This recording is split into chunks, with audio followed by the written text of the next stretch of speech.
My name's David Barrett with the Gloucester Fire Department out of Massachusetts, and we're here doing final inspection on our two Pierce Enforcer pumps.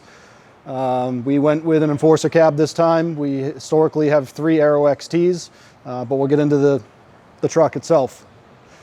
So on the front bumper, we went with a California notch to keep it more low profile, so our soft suction will come out of there.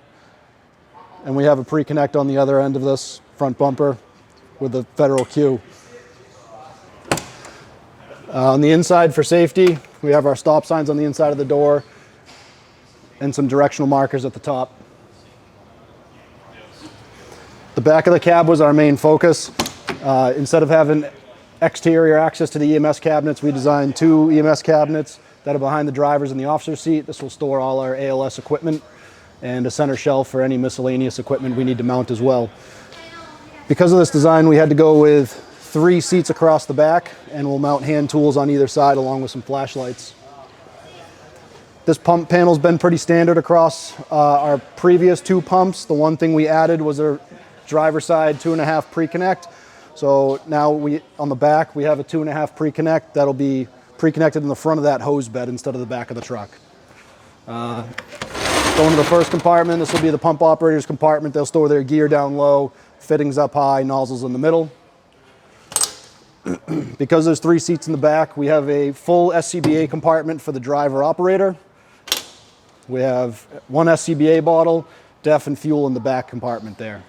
In this top one over the wheel well, we store a high-rise pack and life jackets, throw ropes and stuff on the top shelf.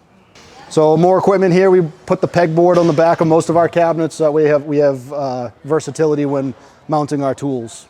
So for scene lighting on the back, we went with the 15-degree bevel and mounted them on the body instead of up high.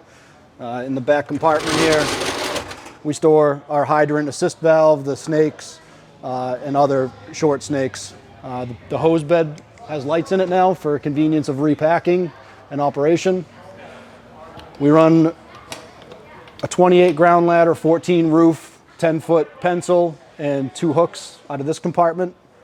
In this rear compartment on the officer's side is where we store all our rescue equipment. We have 2 pull-out shelves here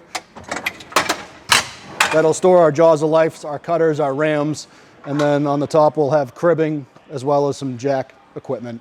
So above this wheel well, this is where we store most of our hand tools. We have a swing-out tool board, so both sides of this tool board will have tools mounted along with the back wall. There's more pegboard on the back compartment there. This front compartment is just some more basic storage, more basic shelving.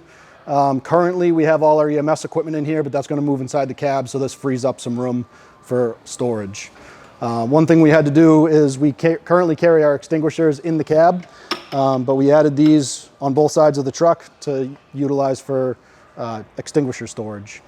So the officer side of the Enforcer cab offers more room, so the officer will have access to a laptop, the tick, Knox box mounts and whatnot. Also up high, we have control of all the scene lights from the officer side and the driver's side.